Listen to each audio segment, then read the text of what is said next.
welcome to Daddy and the Don. Today we're here to preview Crystal Palace versus Tottenham. Today I have my co-host Phil, obviously representing Crystal Palace, and we also have Luke representing Spurs. I'm going to start with Luke. Hello Luke. Firstly, how do you think the season's going so far? Hi Graham.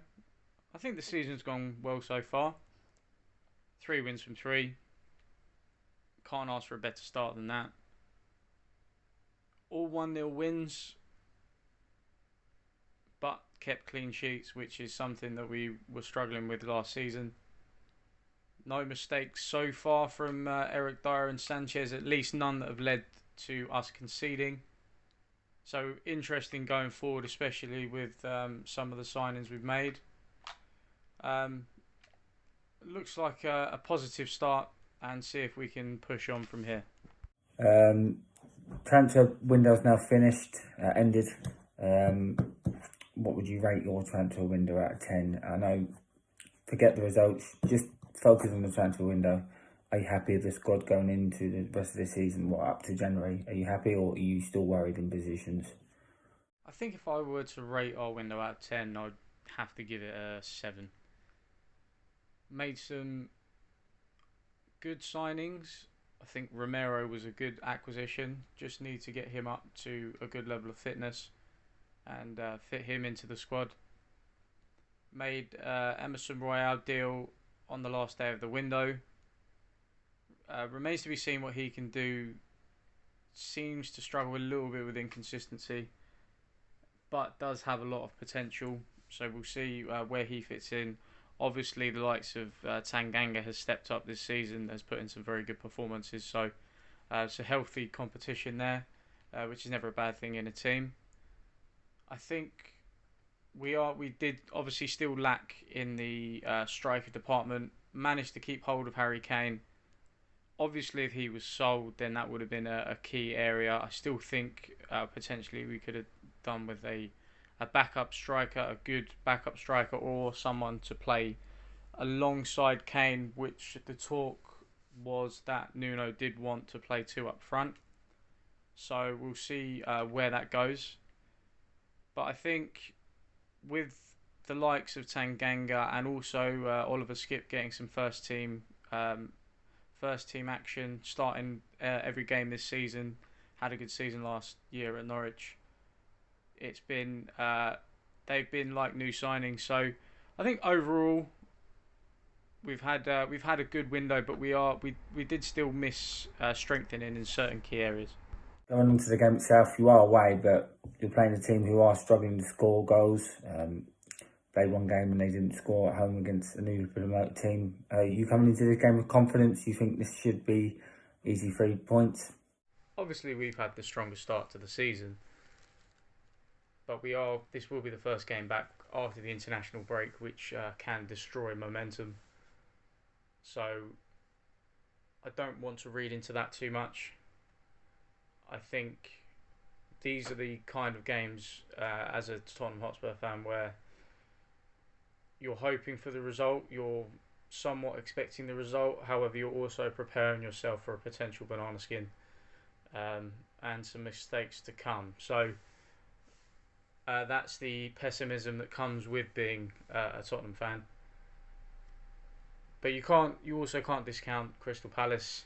They've got some good, strong players in that team. I do think if some results start going their way, if they start, they just get a little bit of luck, then they can gain some momentum and push on.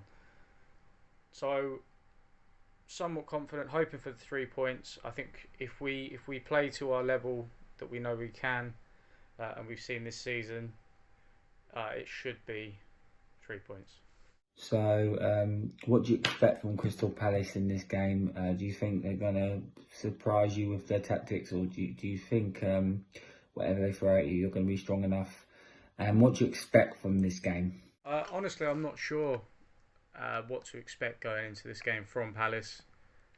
I think they hold a lot of the cards to how this game plays out. I think that Nuno has his base style of play, but I do think it's adaptable, and I think he does make provisions for if things don't go his way. I think for us, having Højbjerg and Skip in the pivot in the centre has stabilised us quite a lot. It also means a lot less running around for Højbjerg, and means he can put in more of the key tackles at certain times.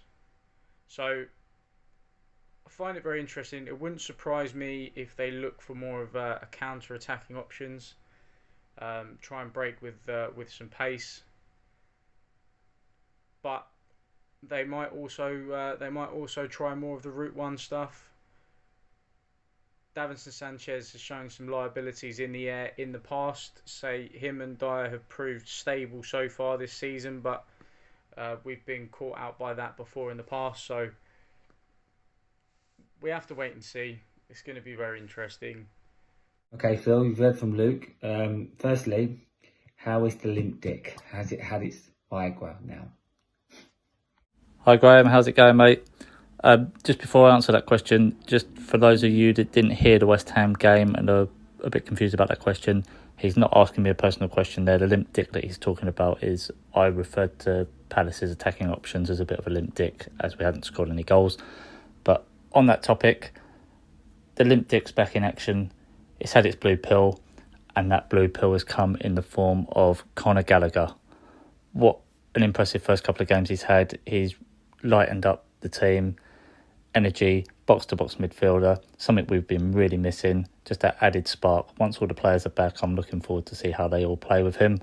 He reminds me, not that I'm comparing him in any way to this player, but just the way he sort of ghosts into the box and gets there just at the right time, sort of reminds me a bit of like a young Frank Lampard, where he just get into the box at the right time, just to tap the ball into the back of the net. Unlucky not to score against Brentford. Fantastic against West Ham. Looking forward to seeing how that's going to go. We've got Edouard in as well, which gives us more firepower up top, challenging Benteke. So, yeah, I think the situation's been rectified there. So, obviously, a draw against West Ham. Good result, to be fair, but still no win, only one goal. Is Pat on borrowed time? Does he need a win, or do you reckon he'll be given a bit more time? No, with regards to Pat, I think that'd be ridiculous to say he's on borrowed time, because I know it obviously wasn't great to watch against Chelsea, but it's Chelsea. Again, Brentford would have expected a bit better, but like we say, if Conor Gallagher had scored that goal and we'd won 1-0, no one would be arguing. And first half, I was a bit disappointed against West Ham. I was worried it was sort of going the same way. But that second half, he must have said something to him at half time, because they came out, they were a different team. And if they can play like that, I'd have no worries for the rest of the season. We'd be sort of safe, sort of like top of the bottom half of the league sort of thing, sort of between 10th and 14th. I'd have no worries about us going down if he can continue to get that performance out of the players. Obviously, like comparing him to De Boer, it's nowhere near the De Boer situation. De Boer lost 4 games, didn't score a goal. Pat's already got 2 points, and he's addressed what we need. He's seen that we've lost all our players. He's got 2 centre-backs in, 2 centre midfielders, a winger, a striker and a backup goalie. So he's basically covered the team. He's brought in what we need. De Boer, he came in, all he brought with him from like his Ajax setup was Joey Riderworld, who I've not got a problem with. He's a good utility man, but he must have known that, I know they were young at the time, but he must have known like De Ligt and De Boer were going to be good. So you could sort of think to yourself, if he'd brought them over with him, got sacked, but then all of a sudden, oh look, we've got these good players came through, De Boer found them, I'd sort of say, okay, maybe he knows what he's doing. But to leave them at Ajax, he could have got them really cheap. So it just shows me he didn't know what he was doing, where I think Pat does know what he's doing. And I think if he continues to get results, he'll be back again in January. What will the lineup be? Do you reckon there'll be a few changes? Do you expect Will Hughes to start? Will Elise be starting? Who would you start for this game? Will there be mega changes after a disappointing start? In terms of the lineup, I don't think he needs to do anything drastic. Obviously, Will Hughes was just signed just before deadline day, so it might be a bit early to just throw him in. Michael Elise, he's been struggling with a back injury, and backs are a bit of a sensitive area. I wouldn't want to rush him back in and then lose him for longer. I think he needs to be sort of eased in as and when we need him. And even Edouard, there's no point starting him on his first game. But might as well just go with that team that did the job in the second half against West Ham. Let those players play. The way Tottenham have started the season, I know they got 9 points, but they've been not lethargic, but they've just been... The other teams have been in the game and they haven't put them to bed. They haven't scored a lot. They haven't conceded a lot. So I think we'll have opportunities in this game to keep it tight, keep it close, and the team we had against West Ham has got every chance of getting some sort of positive result out of this game. I think further down the line, we've got Liverpool. Again, if he wanted to just put the players in, because we're probably going to lose that game, I wouldn't have a problem with that. But I think maybe the games at home to Brighton and Leicester afterwards will be when we start seeing these players coming in. Because also you've got to remember Luca's been injured as well, so he's got to come back into that midfield at some point as well. So we'll wait and see how that goes, but I think he's going to keep the same sort of team that got the positive result against West Ham. Okay, starting predictions. Starting with Luke, what do you think the score will be? I'm going to go for 2-0 Tottenham. Okay, Phil, your turn. Give me a scoreline. What do you think the score will be?